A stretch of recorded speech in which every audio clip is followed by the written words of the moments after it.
이번에는 ICT 트렌드를 소개해드리는 ICT 월드 시간입니다. IT 칼럼니스트 이호은 씨와 함께합니다. 안녕하세요. 안녕하세요. 네, 오늘은 어떤 IT 트렌드를 소개해 주실 건가요? 예, 이번 주가 지나면 드디어 다사다난했던 2016년도 끝이 납니다. 올해는 정말로 다사다난했다라는 말이 딱 맞는 그런 한 해였는데요. IT 트렌드 역시 마찬가지였습니다. 그래서 오늘은 올해 ICT 트렌드의 가장 큰 줄기를 한번 정리를 하고 넘어갈까 합니다. 예, 올해 초에도 2016년 ICT 트렌드를 좀 예상을 해봤는데 네. 어떻게 많이 맞았습니까? 그때 2016년 트렌드로 예상했던 것이 크게 세 가지가 있었습니다. 예, 하나는 3월 인터넷 생태계가 이제 활성화될 것이다. 그리고 다른 하나는 무인 자동차 기술 개발 경쟁이 뜨거울 것이다. 그리고 마지막 하나는 가상현실과 로봇 시장이 확대될 것이다. 였는데요. 크게 틀리지는 않았던 것 같은데 딱 하나 놓친 것이 있습니다. 바로 인공지능입니다. 사실 인공지능은 이 앞서 얘기했던 모든 트렌드의 어떤 배후에 존재하는 그런 존재거든요. 모든 것의 뒤편에 있지만 설마 전면에 나설까 싶었는데요. 지난 3월 이세돌 구단과의 바둑 대결에서 승리하면서 우리 머릿속에 아주 강하게 흔적을 좀 남기게 됐죠. 맞아요. 처음에는 이 인공지능이 이길까 이랬었는데 예. 정말 이겨버려서 놀랐던 것 같아요, 더. 네, 그렇습니다. 당시 대결이 시작되기까지만 해도 예전에 컴퓨터가 체스 게임을 이겼을 때와는 좀 다른 상황이어가지고요. 예. 컴퓨터가 아니 인공지능이 이길지도 모르겠다라는 생각은 조금 하고 있었습니다.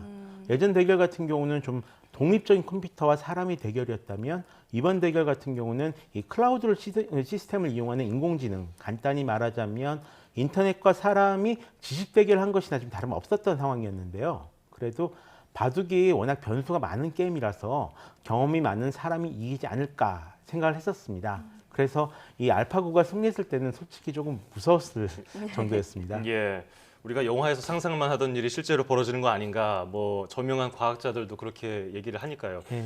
미래는 인공지능이 지배할 것이다, 이런 위험성 말이죠. 예. 특히 지금 있는 일자리가 없어질 것이다. 또 앞으로 우리 아이들은 뭐해서 먹고 사는가 이런 이야기가 굉장히 많았었는데요. 네. 반면 이 어쩔 수 없이 받아들여야 하는 현실이다라고 이야기하신 분들도 계셨습니다. 이 인류가 73억 명이 넘은 이상 이제 인공지능에 의한 자동화를 추진하지 않고서는 사람들에게 필요한 것을 절대 공급할 수 없을 것이다라는 이야기도 있고요. 또 인공지능이 대체하는 일자리가 있긴 하지만 그게 대체하는 영역이 주로 좀 자동화되기 쉽고 반복적이면서 또 일상적이고 예측 가능한 그런 일자리가 대다수일 것이다 라는 의견도 있습니다. 어쨌든 인공지능에 대한 자동화는 이미 진행 중이고요. 이를 어떻게 응용할 것인지가 앞으로의 숙제로 남아있다라고 할 수 있을 것 같네요. 네. 자동화라면 역시 로봇에 대한 얘기를 빼놓을 수 없을 것 같은데 올해 생각보다 로봇이 많이 보급되지는 않은 것 같아요. 어떻습니까? 일단 기업용과 가정용을 좀 분리를 해서 얘기를 해야 될 것 같습니다. 이 기업용 시장에선 이 로봇을 이용한 자동화가 상당히 빠르게 진전되고 있습니다. 특히 우리나라 같은 경우는 노동자 1만 명당 가장 많은 사업용 로봇을 가지고 있는 그런 나라이기도 한데요. 앞으로도 이 로봇을 이용한 생산의 자동화는 계속 진행될 예정입니다. 다만 가정용 로봇의 보급은 좀 많이 더디게 이루어지고 있다 얘기할 수 있을 것 같은데요. 아무래도 가격과 기능이 여전히 걸림돌입니다. 그래도 다행히 2014년 일본 소프트뱅크에서 출시한 인간형 로봇 페퍼 같은 경우엔 최근에 한 1만 대가 넘게 팔렸다라고 합니다. 예. 물론 이 경우에도 주로 가정용보다는 기업용으로 많이 팔린 건데요. 앞으로 많이 선보일 자율주행 자동차 역시 로봇의 하나인 만큼 내년에는 얼마나 다양한 로봇들이 저렴하게 출시될지 한번 좀 지켜봐야 될 것 같습니다. 예, 네. VR 가상현실 기기들도 많많이 나왔잖아요. 예, 특히 2015년에는 이렇게 될 것이다 라는 좀 예측이 대부분이었다면 2016년에는 HTC 바이브나 소니 PSVR 같은 많은 가상현실 기기들이 실제로 출시가 되었고요. 이를 즐길 수 있는 장소도 굉장히 많이 늘어났습니다. 다양한 전시회도 많이 열리고 있고요. 그렇기 때문에 이 가상현실 대중화 원년이다라고 봐도 좀 무리가 없는 그런 한 해였는데요. 전 세계적인 VR 시장 규모도 올해 들어서 27억 달러, 약 3조 원 이상으로 커졌다라고 합니다. 다만 한국에서는 아직 이런 흐름을 느끼기가 좀 많이 힘들죠.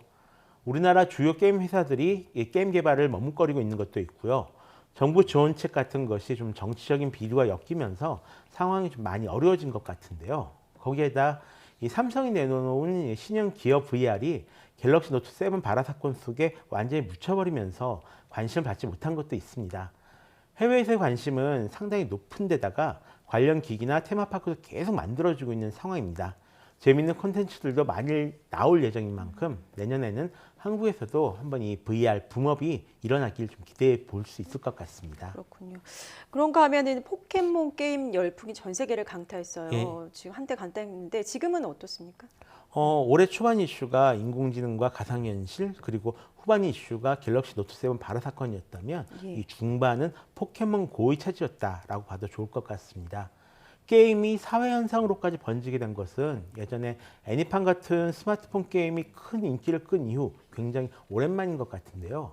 올해 매출만 약 7.8억 달러, 그러니까 대략 9천억 원이 넘는 엄청난 기록을 세웠다라고 합니다. 예. 최근에는 이 애플 스마트워치용으로도 이제 출시가 되었고요. 화제를 모은 만큼 사건 사고도 많았고요. 덕분에 각국 정부나 지자체가 나서서 직접 대응을 해야 하는 웃지 못할 일들도 꽤 많이 일어났었는데요. 덕분에 포켓몬스터 같은 지적 재산권과 이 증강현실에 대한 관심을 매우 높일 수가 있었습니다. 최근에는 이용자 숫자가 좀 급격히 줄어들고 있다라는 이야기도 들리지만 앞으로 이 웨어러블 기기나 미래 스포츠가 어떤 모습이 되어야 할지를 보여줬다라는 평가도 있는 만큼 포켓몬 고의 영향으로 인해 나올 새로운 게임들을 좀 더 기대하고 있는 편입니다. 올해를 살펴보니까 여러 가지가 있었는데 뭐 또 트렌드가 뭐가 있었습니까? 마지막으로 트렌드라고 하기에는 좀 어렵지만 역시 갤럭시 노트 7 발화 사건을 언급하지 않고 넘어갈 수는 없을 것 같습니다.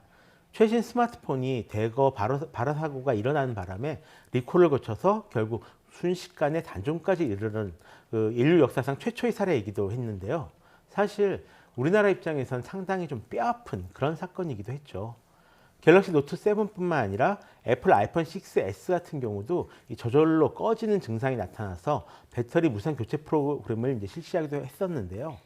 스마트폰 시장이 성숙하면서 기술 경쟁이 극한으로까지 치달을 때 어떤 문제가 발생할 수 있는지를 좀 잘 보여준 그런 한 해였다라고 할 수 있을 것 같습니다. 네, 오늘은 2016년 ICT 트렌드에 대해서 결산을 해봤습니다.